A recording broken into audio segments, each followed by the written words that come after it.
Les journées d'action contre l'illettrisme ont débuté ce lundi. 7% des Français âgés de 16 à 65 ans sont sortis de l'école sans savoir lire. Le chiffre grimpe à 11% en Picardie. Marie Roussel et Franck Levasseur ont rencontré une Amiénoise. À 54 ans, elle apprend à lire et voit sa vie changer. Ma grand-mère fait du vélo.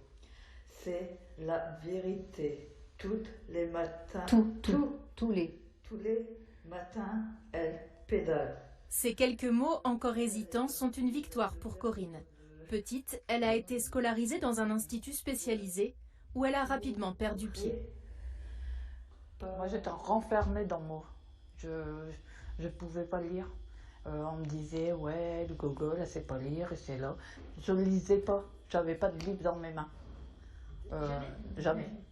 Si elle pédale à l'endroit. Bien sûr.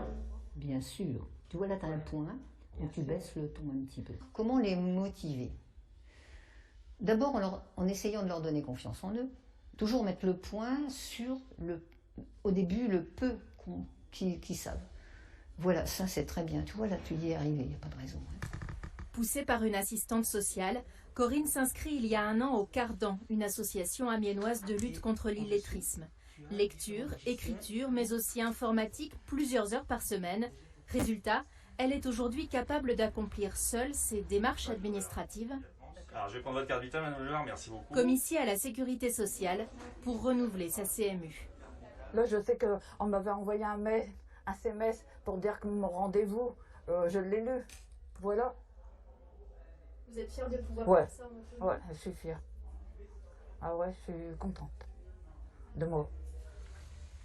Confortée par ses progrès en lecture, Corinne a repris confiance en elle. À 54 ans, elle redevient coquette, vient de s'offrir son tout premier livre et cherche activement du travail. De la couture. Un métier en couture. C'est ça qui me plaît. Apprendre à conduire?